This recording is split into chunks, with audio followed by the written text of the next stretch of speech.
I'm really happy to welcome Edward Hillel to the Lakeshore Camera Club. I think it's going to be a fantastic evening. Let me tell you a little bit about him. Edward was born in Baghdad, but came to Montreal at 10 years old.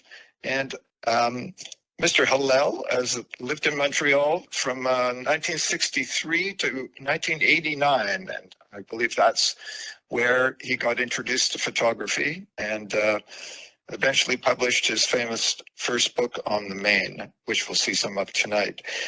He lived in Paris from 1990 to 2001 and then moved to New York City. And since then, he's lived there and worked out of his studio in Harlem. He has received many awards, including the German Critics Visual Arts Prize, the Golden Sheaf Film Award from Canada, the Prix Alain de Rothschild from France, the Spiro Institute Arts Award from the UK, and the Japan-Canada Prize. His work is in public collections, including the Museum of Photography in Belgium, the Musée des Beaux-Arts, Montreal, the Museum of Modern Art, New York, the National Archives of France, and the National Gallery in Prague. Please join me in welcoming Edward Hillel to speak to us. Well, hello, everyone. Thank you for this lovely invitation. I'm glad to be with you. And yeah, so we'll just start. I'm glad to be in a camera club. I've never done this before. I know you're all avid photographers, so this makes it a pleasure for me to share my work with you. You know, to be honest, I thought this was going to be easy, but then I realized that usually I talk about one specific project and not a lifetime of work. So forgive me if this is going to feel like a transatlantic flight on the Concorde. I'll start with a bit of background and personal thoughts on street and documentary photography. Then I'll go through my work that best explores these ideas.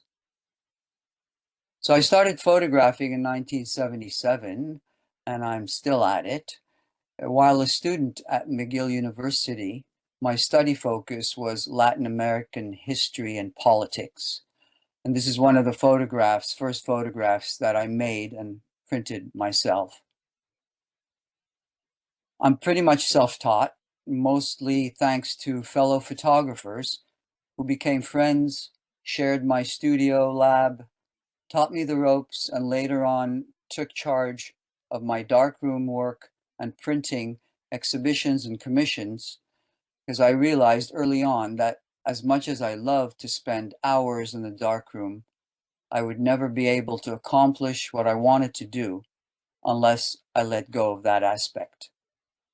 This taught me early on the importance of collaboration, which continues to be fundamental to my work.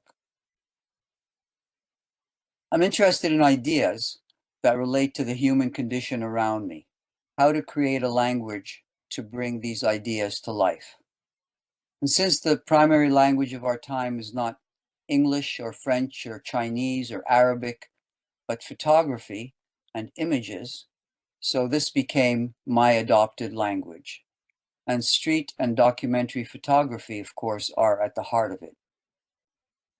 The clearest distinction between the two forms is that within documentary photography, the topic or theme determines the setting, whereas in street photography, the setting is the subject.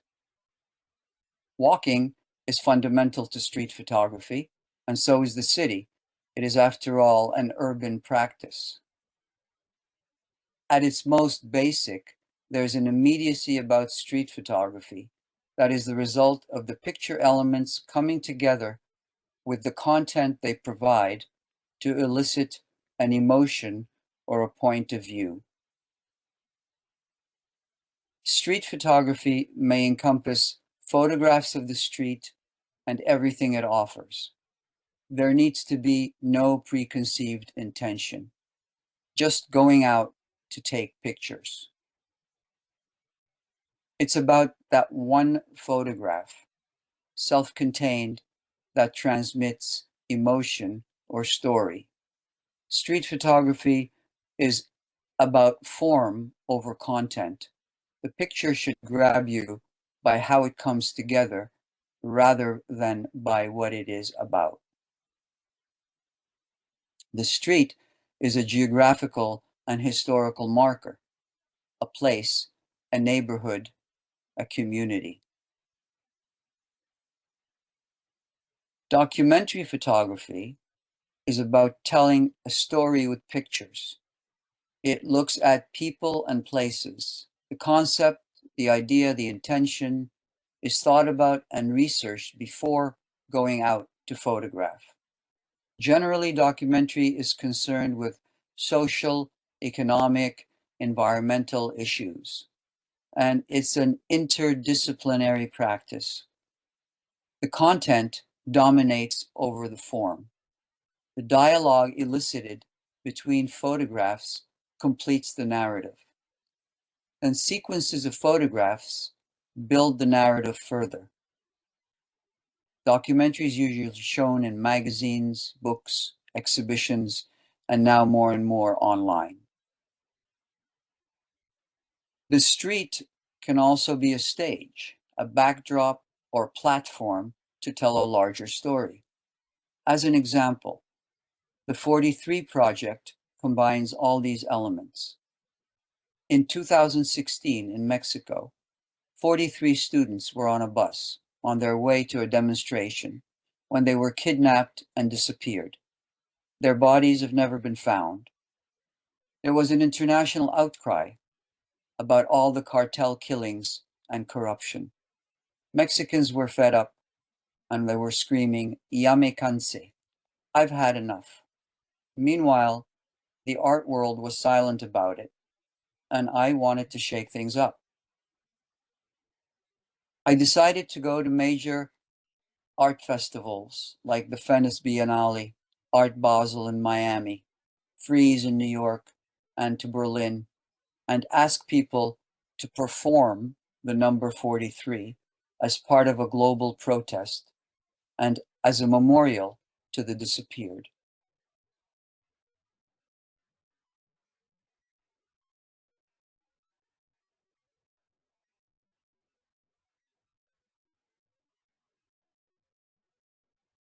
The project spawned several collaborations. In 2017, I spent a semester as artist in residence at a private high school in Palm Beach, Florida, coincidentally where Barron Trump ended up in high school. The 500 students there spent a semester studying Mexican US history from different disciplines and producing their own artworks. In New York, I designed an outdoor sculpture that invited the public to learn about the 43, perform their own responses, and share it on social media.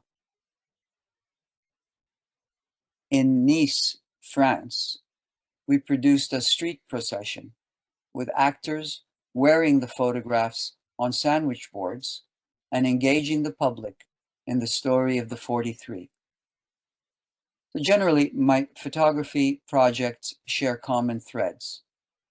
They're built on spontaneous or staged encounters, resulting in some form of portraiture to make the invisible visible.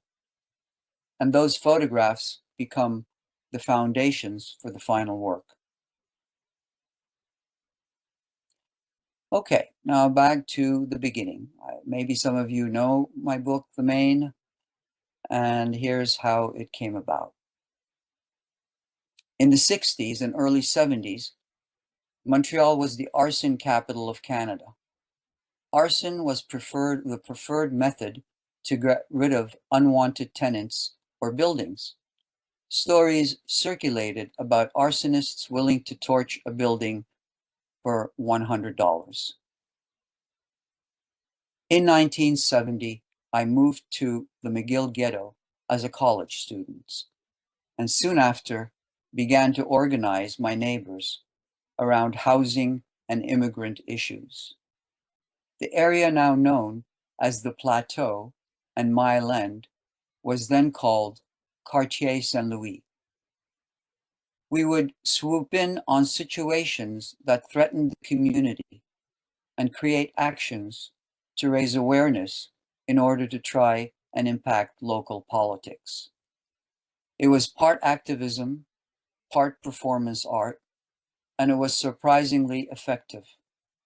Eventually, we became part of a citywide coalition that created the Montreal Citizens Movement and helped get rid of Mayor Drapeau. During that time, I rented an abandoned Chinese laundromat in Milan and turned it into part darkroom, part drop-in center, and part clubhouse for the neighborhood kids and their families. I also invited photographers to share my space.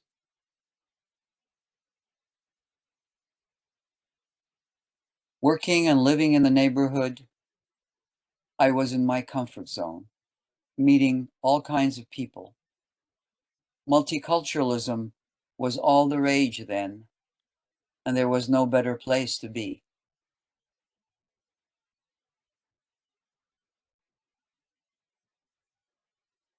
In 1978, I assembled a scrapbook of my photographs and writings about the neighborhood and received a Canada Council grant to pursue this work.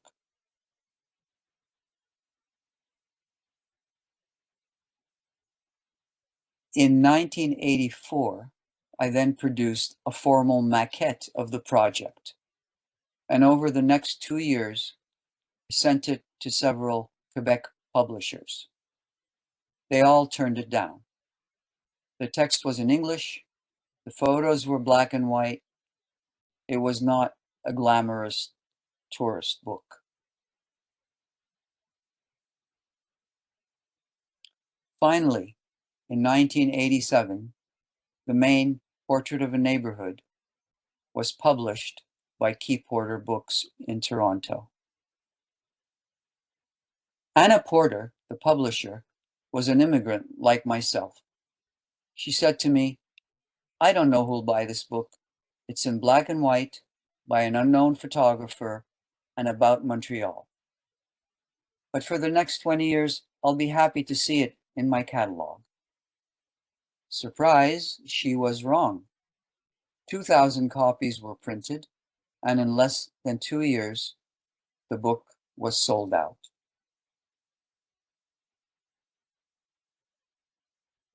Some of my early street photographs from the neighborhood found their way into the book, now as part of sequences to tell a larger story. I imagined the Maine as Noah's Ark, saving people from the deluge of troubled waters elsewhere, welcoming immigrants from all over. To illustrate the idea, I photographed a citizenship ceremony. French philosopher Roland Barthes distinguished photographs as being either informational, as this one, or symbolic, as the prior one. A successful photograph has to contain at least these two aspects. Extending the documentary into a literary form, I was as much participant as observer in the story that unfolded. I wrote my own story of leaving from elsewhere and settling into my adopted country. And throughout the book, my encounters were as much about my perceptions as those of the people I photographed. We were all characters sharing the stage of the place we call home. At the time, I was very much influenced by the new journalism. Tom Wolfe, Truman Capote, Norman Mailer, and photographers like Bernice Abbott, Bob Adelman, Walker Evans, Jim Goldberg, as well as the films of Chris Marker and Chantal Akerman. My photographs were mostly of people with whom I crossed paths, stopped to chat, or sat down with them in their homes. Usually, I would not see the negatives and contact sheets until days or weeks later. After photographing, I would sit down at my typewriter and jot down pieces of our conversation that stayed with me. Here, my grocer and mentor, Chaim Kramer, sums up the immigrant experience. Let me see. You take the first generation of immigrants. They have a very big complex. They don't speak the language well. They don't know the ways of the new country. They don't feel so important in the eyes of their children anymore. The second generation have a complex too. They think their parents don't know anything about life here. They think their fathers and mothers are dummies. So they feel lost. The third generation, if everything goes well, maybe they will have no complex. The book was meant to be read as an ongoing story with no empty page breaks. Photographs on double pages were in a dialogue with each other, visually and or thematically, as well as connecting to the previous and following pages. I photographed the iconic locations that define the Maine in a way to connect them to the life of the street. Sections of the book explored exile and migration, family, occupations, religion, street festivals, food, and shop windows. These were intercut with page breaks of street photographs. Along with the book, a large exhibition was presented in Montreal, then traveled to Paris, Amsterdam, and Tokyo before it was shipped back to my studio, where it has been in storage ever since. Printed on archival Agfa Portriga papers and selenium toned, the photographs, now 40 years old, still look fresh and luminous as if they've just been printed.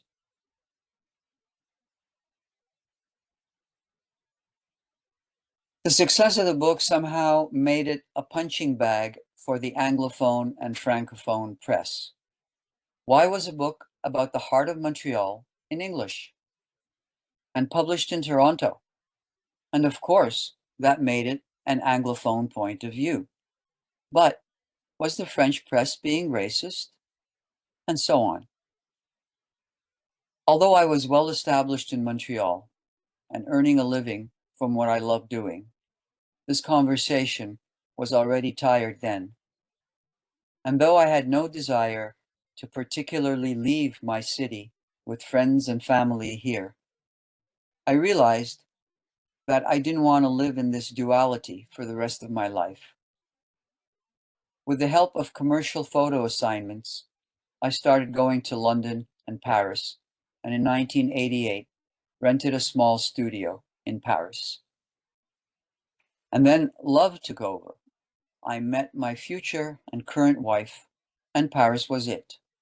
But without my studio, darkroom, assistants, and community, I had to rethink my practice.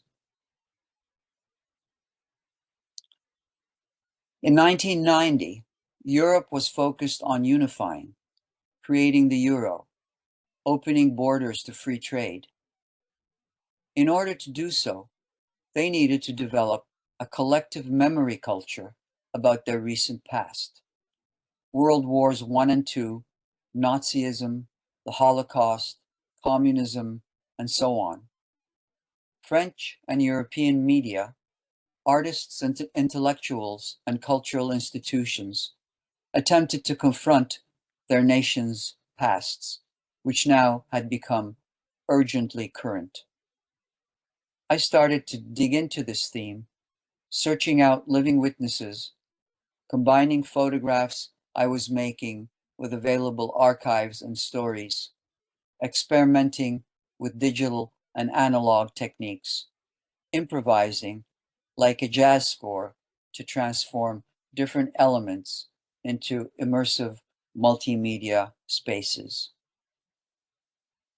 But this is a different conversation, so I'm just going to scroll through the rest of this section without comment to give you a sense of my expanded use of photographs to deal with history and memory.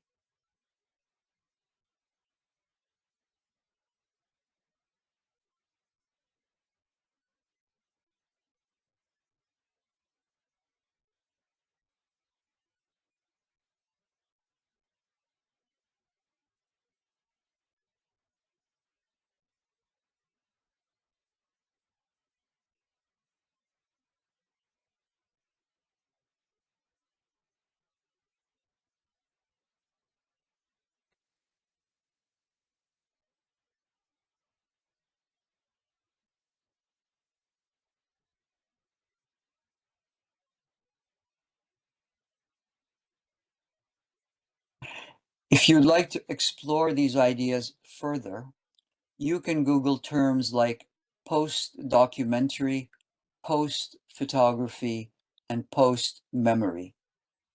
The Arttext Reference Library in downtown Montreal has the exhibition catalogs from these projects that you can look at, and I believe you can also find them online.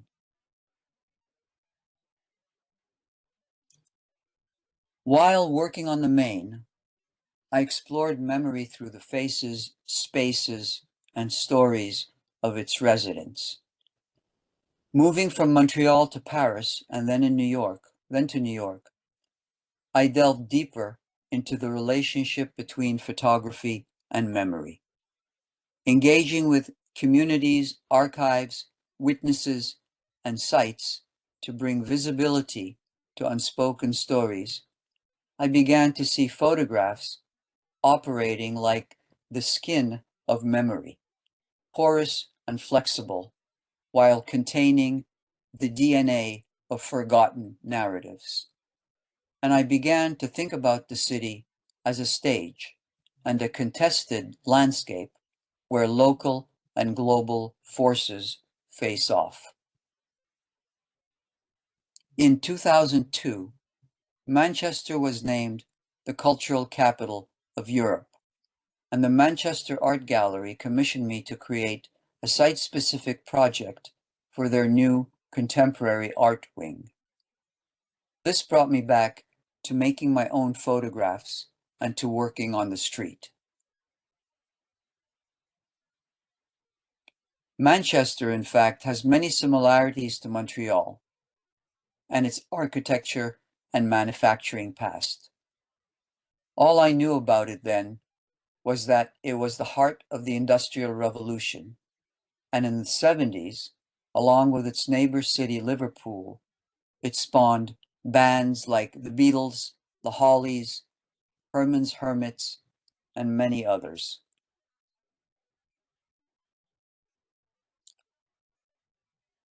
After finding this 2-ton piece of discarded 18th century machinery and hiring a crew to dig it up and take it to a foundry, I decided to focus on an area called Little Ireland. This was where the Irish, escaping the potato famines, came to live and work in pretty much slave-like conditions. This was the site as I photographed it in 2001. In 1845, Friedrich Engels published The Condition of the Working Class in England after living in Manchester and studying this site. It provided the basis for the Communist Manifesto, which he wrote with Karl Marx 1 year later. After being abandoned for 20 years, a public-private consortium was now gearing up to transform the site into a mixed-use technology hub in the hope of reviving the city, much like Griffintown in Montreal. It took several months for the museum to finally get permission for me to go in with a crew and document the site. Now working with a large format camera, a videographer and audio engineer, We shot photographs and video and recorded natural sounds.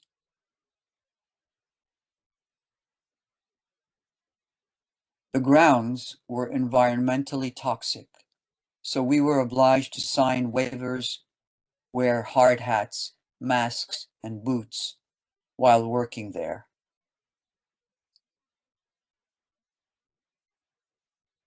Manchester was the textile capital of the world from the late 18th to the early 20th century.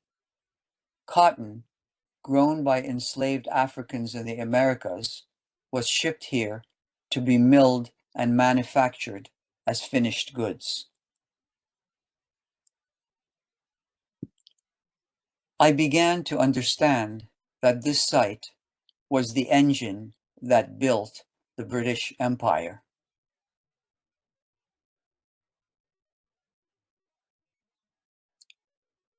The buildings had gone from cotton mills to manufacturing rubber.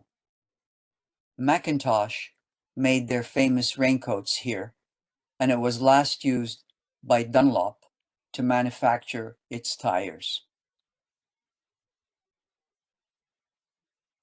The site looked like it was abandoned overnight, but luckily for us, it had been well guarded, so there was little in the way of graffiti or tagging. Everything was pretty much intact.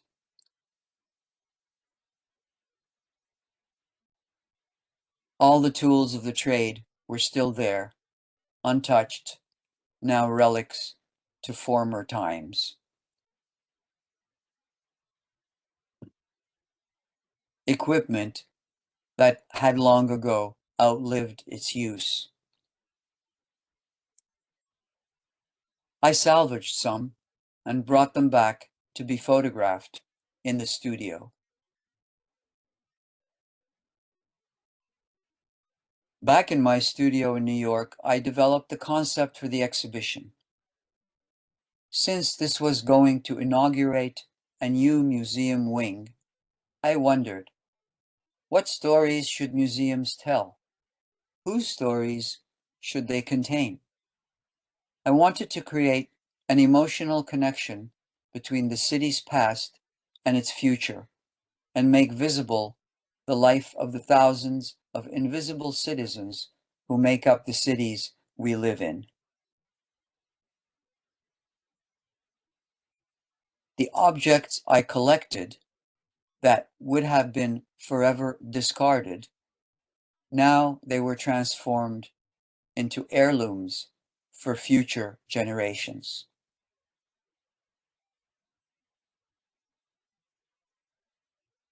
We shot a film of me playing M, the last worker who refuses to leave and still lurks in the shadows of the factory.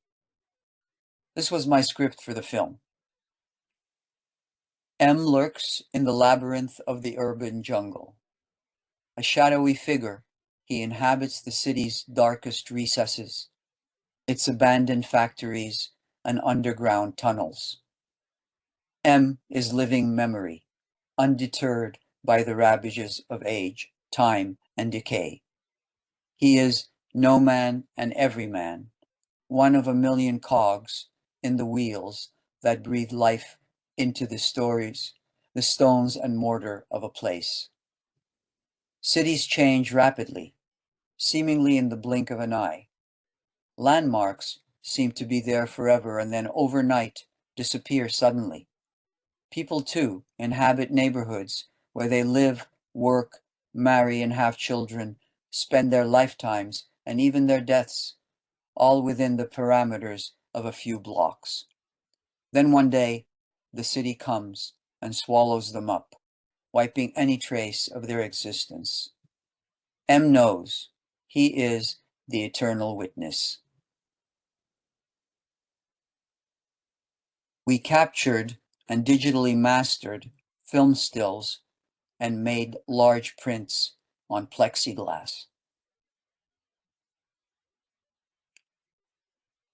I designed a wraparound theater to project the film and sound score we composed from the found sounds. If you're interested, there's a 5-minute clip that you can watch on my website.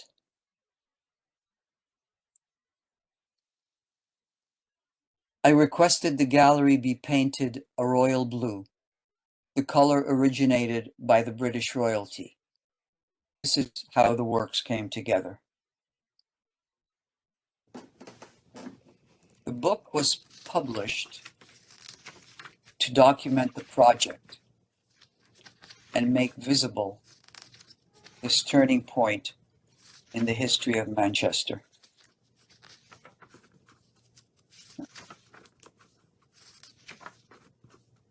I'll just let you watch it. If you have any questions, we can talk later.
"15 years later, in 2017, I was invited to give a talk at Museum Tate in Britain. The focus was the main book that will be published this year. But for the occasion, we produced this limited edition zine of my Manchester sketchbooks to show the behind the scenes process of the making of that exhibition.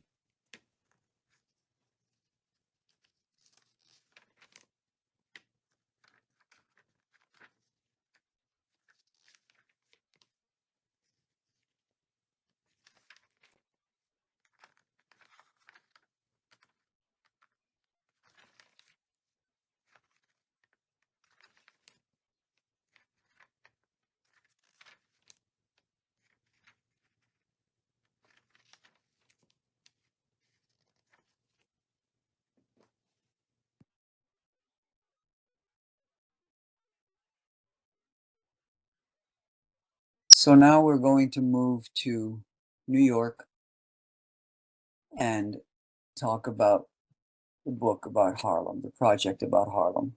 So my connection with Harlem goes back way before I started working on this book, back to 1989. While living in Montreal, I had read a story about a Japanese jazz singer who had moved to Harlem to study singing in order to become the Ella Fitzgerald of Japan. Based on that, I wrote a script for a documentary called Mickey's Harlem. Fuji Television loved the idea, and soon after sent a Japanese crew to meet me in Harlem to shoot it. I'd never been to Harlem. What I knew about it was from the black jazz musicians I'd met at Rockhead's Paradise, a tiny jazz dive in Griffintown, where I spent many college nights.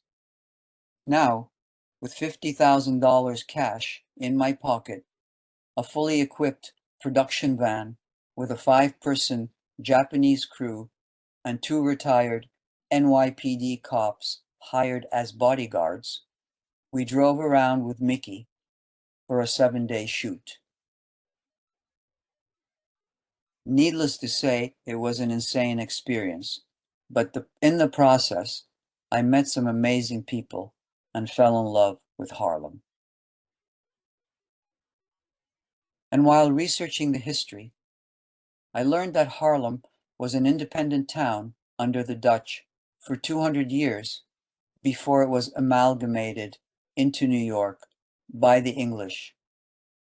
I started to understand the relationship between Manhattan, south of 110th Street, and Harlem, north of 110th Street, as a neo-colonial microcosm of white Europe and Black Africa. In 2003, now with my family living in New York, I set up my studio in Harlem and immediately got involved in the community. With local people, we started to develop the Harlem Biennale and launched the Harlem Arts Foundation. In 2006, Mayor Bloomberg presented a zoning plan for 125th Street that would inevitably transform this 100-year-old Black Mecca into a gentrified international destination. 125th is like 42nd Street, St. Catherine Street, or the Main in Montreal. Everything revolved around it. I was introduced to a neighbor, photographer Isaac Diggs, and in 2006, we began working together to document the street.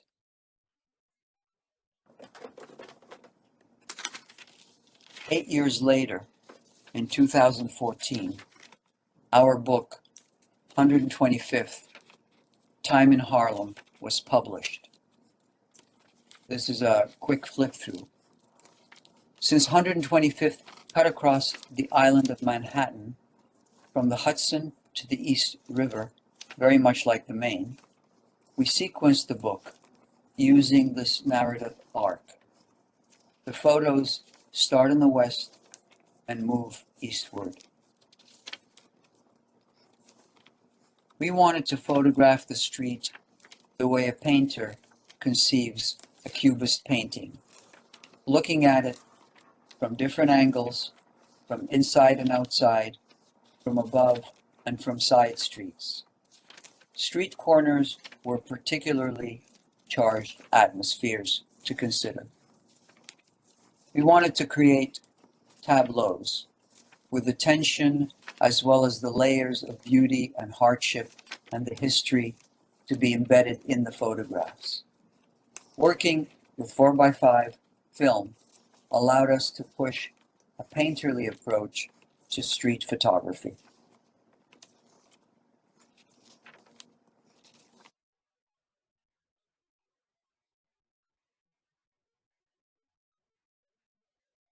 In 2023, an exhibition was organized of this work. This little reportage explains it well, and maybe after the reportage, maybe it's a good time for a break.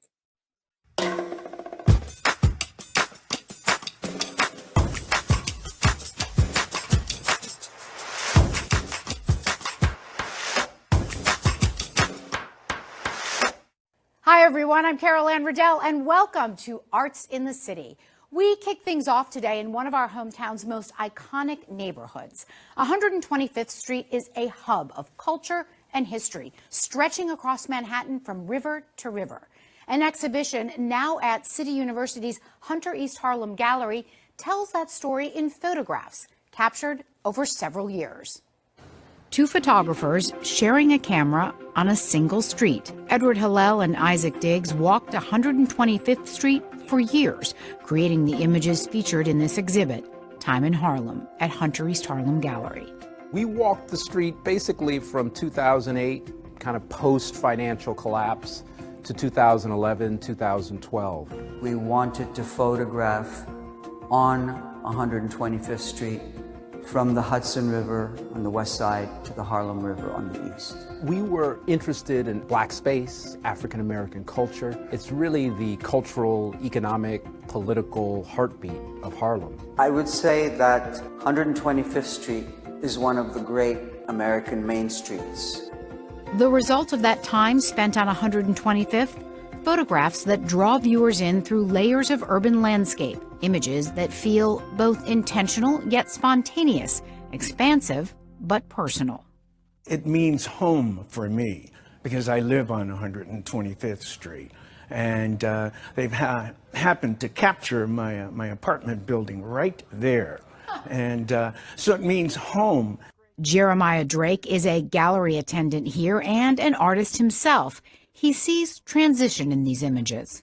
The exhibition is sort of bittersweet because we can look back and we see how Harlem, as it was a few years ago, not too long ago, but we also can see the changes. The gallery is located at Hunter College's Silberman School of Social Work at 119th Street and 3rd Avenue. Images stretch along a bright hallway leading into an exhibit space. The photographs here are also part of a book by Diggs and Hillel, and the project coincides with a second book by the gallery, highlighting multiple artists who have documented 125th Street. Arden Sherman curated the exhibition. This is a story about a street, a very important street to a very important and iconic community. This really is about a moment in time and preserving that moment in time, or, rethinking that moment in time.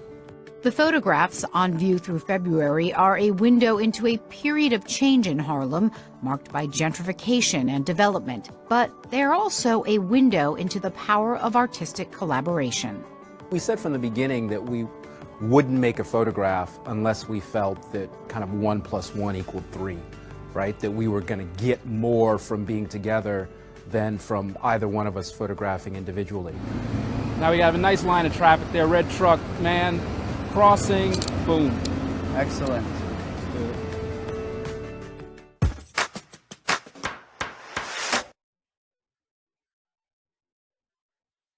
Okay.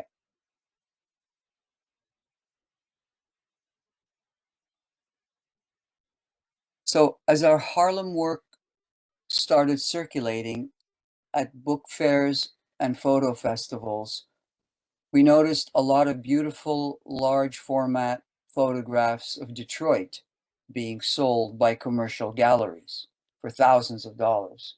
Abandoned factories, peeling paint, rusty machinery, what has come to be called ruin porn. In 2017, Detroit had declared bankruptcy, and US politicians and the media had a heyday with this. Detroit is a majority Black city. No wonder mismanagement and corruption spelled its demise. That was the dominant storyline. Isaac and I, each longtime fans of Black American music, knew there was another story, that as the Black music capital of the world and home of Motown, Aretha Franklin, Diana Ross, Stevie Wonder, and so many others, artists had maintained the city throughout its ups and downs. We also understood that Detroit, like Manchester, was the engine that built the American empire and was abandoned by it. So this was the concept behind our book. I'm going to leaf through the book and you'll just get a sense of it. Sorry.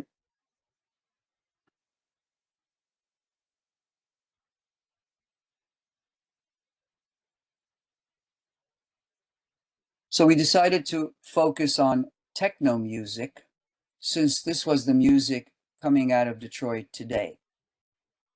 You may know techno is where house started. House was in Chicago, of course, disco, 80s, 90s. So techno is this music that came out of Detroit and was basically taken all over the world by white DJs who are now playing in Las Vegas and Melbourne and Ibiza. All the while, the musicians in Detroit continued to work. The photographs were all suggested from conversations with the musicians, and DJs who agreed to work with us to share their stories. In fact, the most difficult and time-consuming aspect of this project was gaining their trust. They were rightfully weary of outsiders coming in to learn and steal their intellectual properties and their techniques, a practice that has usurped Black American music and transformed it into a global multi-billion-dollar industry through the 20th century. What attracted us to the people we were meeting is that they were fathers, mothers, grandmothers, grandfathers. They lived in houses like we do in suburbs all over Detroit, and they had their music integrated with their daily domestic life, and they continued to be very productive. And then their agents would get them a 6-week gig. They would tour the world, play in 20 places, earn $100,000, and come back and be at home with their family. They weren't really looking for fame or celebrity, but they also were very aware that their music was a catalyst for a lot of potential monetary gain. The book was a big success. Only 600 copies were printed and sold out within 8 months and won several awards. We're talking about reprinting, but reprinting these photo books is a very expensive proposition. So unless a big institution gets behind it, it's very hard that is ever going to happen. But we had a big show of the project in Geneva in June of 2024, and there are people in Europe interested in trying to do something with this project. I could talk a lot about the construction of the book, the ideas of its making, but I think that's a whole other talk.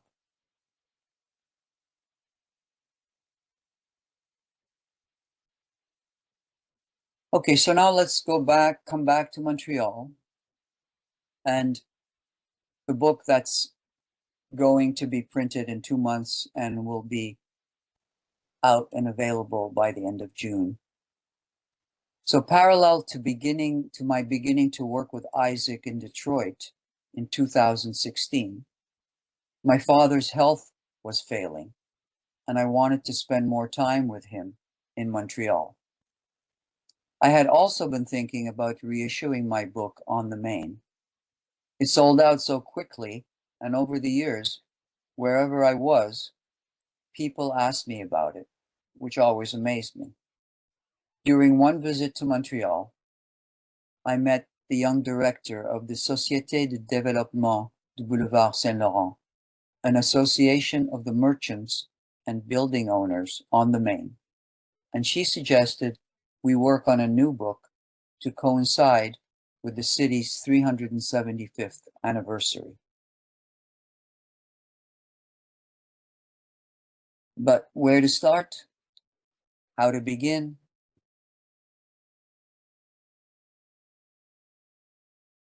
I walked around aimlessly, struggling to keep my mind clear of all the memories and associations. It was difficult. This was my turf, and I knew every square meter of it.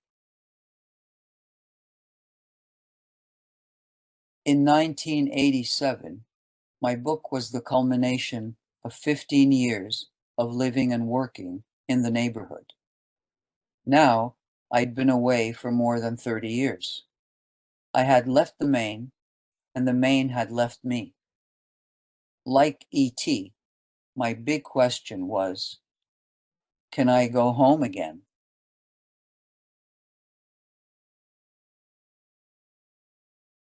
It occurred to me that the reason we are so intrigued by photographs of exotic places is that they are new to us. The challenge would be how to inject what was familiar to me with the excitement of discovering something new.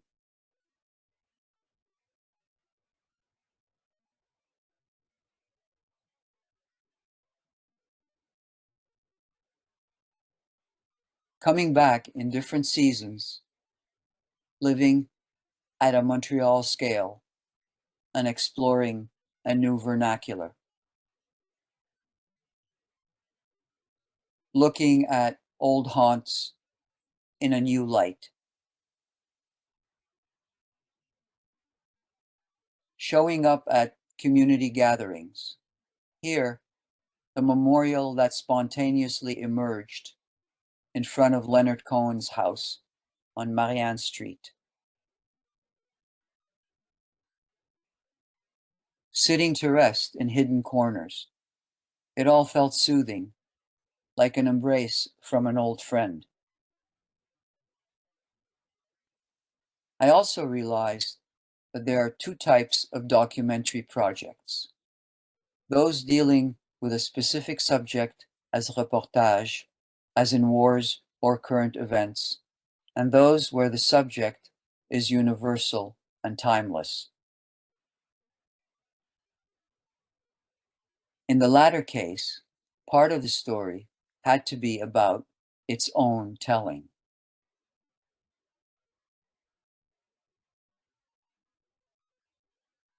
Here, an undocumented refugee from Latin America, and a salesperson in the vitrine of a chocolate shop that's no longer there.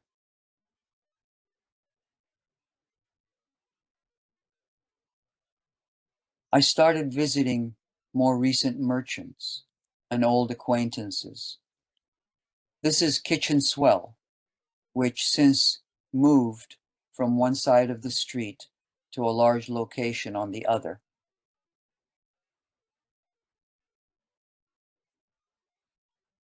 This bookshop on the main that has since moved to another location further north. Marie-Josée, proprietor of Scandale, fashion boutique that she opened in 1977 and closed during the pandemic. I went to the back room of the Charcuterie Hongroise to see how those delicious sausages are made. And I hung out with Chrissy, owner of Dispatch, the always bustling coffee shop, who moved from the West Island to the Main when she was 16.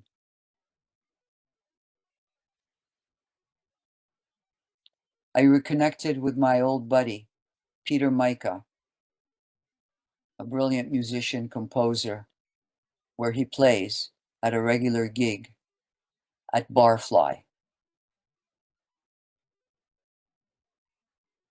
And also with Bruce Burnett, whom I had met while working on the original book.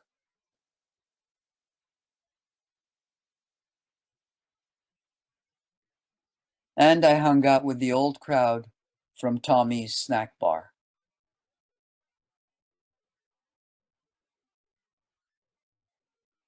One of whom, sadly, didn't make it to see the publication of this book.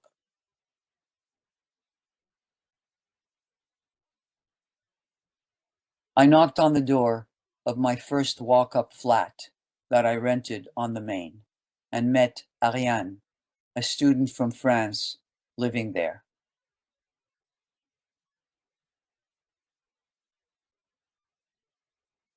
I went to see Mrs. Fisher, who I had somehow missed for the original book. Fisher Supplies had been on the Main since 1921 and only closed shop when Esther Fisher died a couple of years back. For the past 20 years, her clientele had been the movie business. Now she showed me around and told me the following story. One day I get a call from a client looking for a spool of thread in a certain color. Do you have it? I do. I need 2 dozen. I have 2 dozen. I told him the price. But Mrs. Fisher, why are you so expensive? The other suppliers sell them for half that price. So tell me, why are you calling me? Why didn't you buy them from one of the other suppliers? They don't have them. I'll tell you what, when I don't have them, I'll sell them to you for half price. That's Mrs. Fisher. I went out I with like that. I like that very much. Yeah, she's a character. So I went out with my friend, photographer James Saint Laurent, who photographed in Montreal a lot of rock concerts, famous for his photographs of music shows. James and I went out at sunrise to make panoramic collages of the empty street corners. These photographs combine 50 or 60 images together with Photoshop. That's how they were created. So after 2 years and several work trips to Montreal, I selected and printed 250 photographs and divided them into the above categories. Some of those categories were specific, like Burson's monuments or Leonard Cohen. Others were thematic, like vitrines, alleys, or street life. I asked two Montreal photographers and old friends, Bertrand Carrière and Serge Clément, to make a selection of their favorites. And at the same time, I started looking at pairings from the old and new work.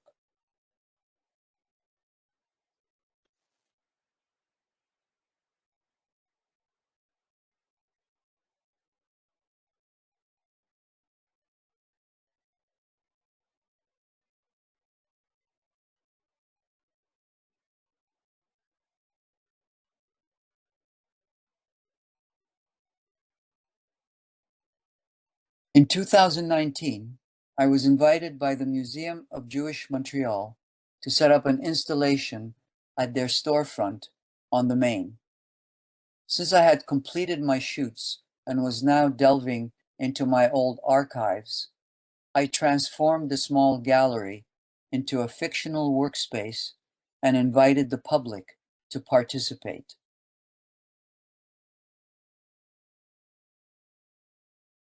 I filled the wall with enlargements of contact sheets from my original book and marked them up with my work notations.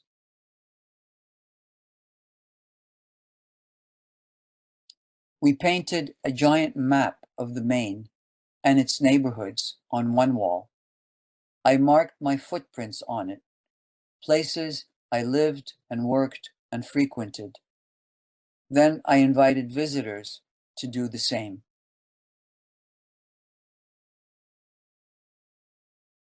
COVID hit the Main hard.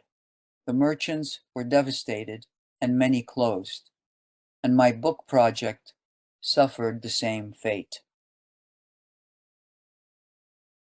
By the end of the pandemic, I was involved in other projects, and there was little incentive and no money to get this book published.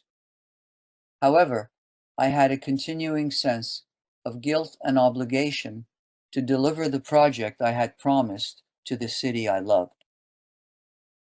In 2022, I was introduced to photography historian Michel Hardy-Vallée, who I believe has spoken to you all, and immediately invited him to work with me as an editor and sounding board. Unknown to me, Michel had researched and written about the original book in 1990, and he was intrigued by my process and the myriad archives I had collected and created for the original book. A photo book is this particular art form driven by the turning of its pages and sequences, and this physical act guides the reader on a journey with a beginning, middle, and end. My experience producing exhibitions and immersive installations pushed me to create spaces of encounter, where different works were thrown in dialogue with each other to be experienced freely by the viewer, no linear progression or storyline. I began thinking about the Latin phrase amor fati, or love of fate, what the philosopher Friedrich Nietzsche called the eternal recurrence, that whatever happens to us, good or bad, is necessary, and that we need to love all of it. And I started constructing the book like an opera, with its movements, its overture and arias and intermezzos and finale, building and melding stories and emotion. And this became our working method. I invited AZ Studio, the Brooklyn-based designers of our Detroit book, for which he received the National Design Award, to work with us on this book.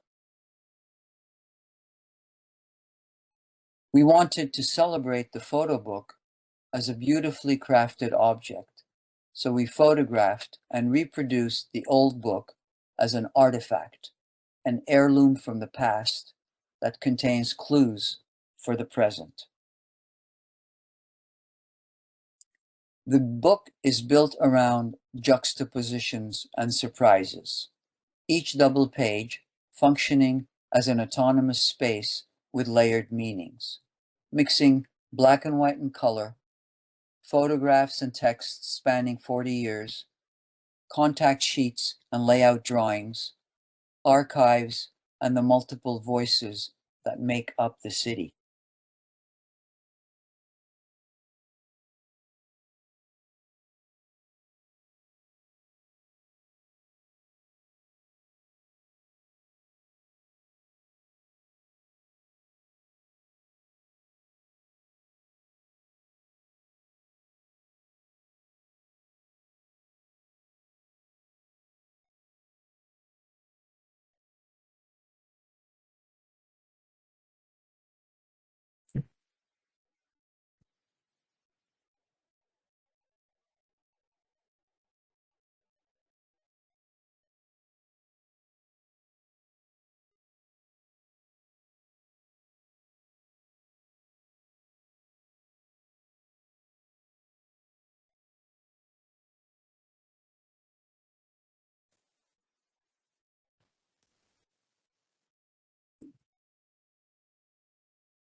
In 1986, before the original main book was published, I produced an experimental documentary about the Maine in the form of a diary, Summer '86 Neighborhood Notebook. It circulated at film festivals and picked up a couple of awards. We include film stills in the new book.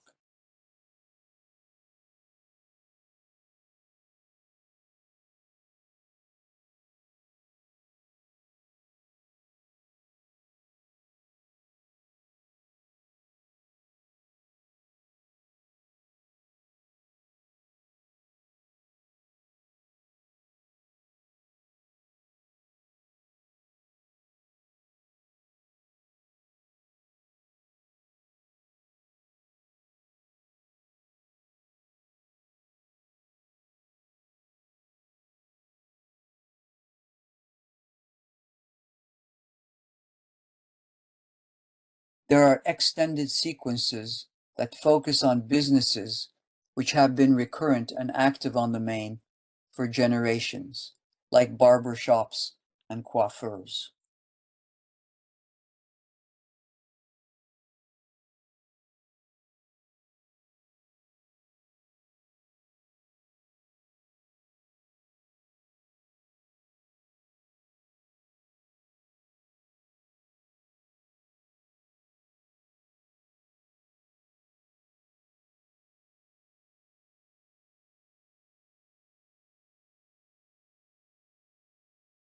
And of history passing by, from the shop owner to the photograph and the newspaper clip, and to the printed inks and legacy of bookmaking.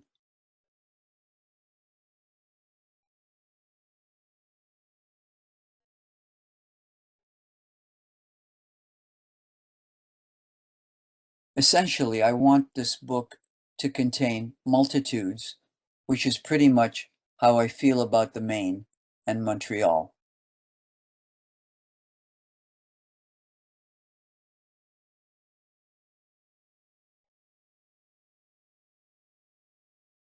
This is the cover. So the book will be published in June and in bookstores here in the fall. It will be a much smaller run than the original and likely to sell out quickly. In a couple of weeks, we are going to have a pre-sale announcement, and I'm happy to send it to Ed or Stuart and Peter, and they could circulate it with you. And I should also add that Ed has a couple of my other books, the Manchester book coming soon, and the Harlem book, 125th. He has a few copies in Montreal, if any of you are interested. And this is part of a proposal for a future exhibition. So you see, it brings together Schwartz's Smoke Meat and Burson's Monuments, two iconic locations across the street from each other. And it suggests that documentary photography can be a form of history painting. And that is it. I hope you enjoyed it, and I'm happy to chat with you.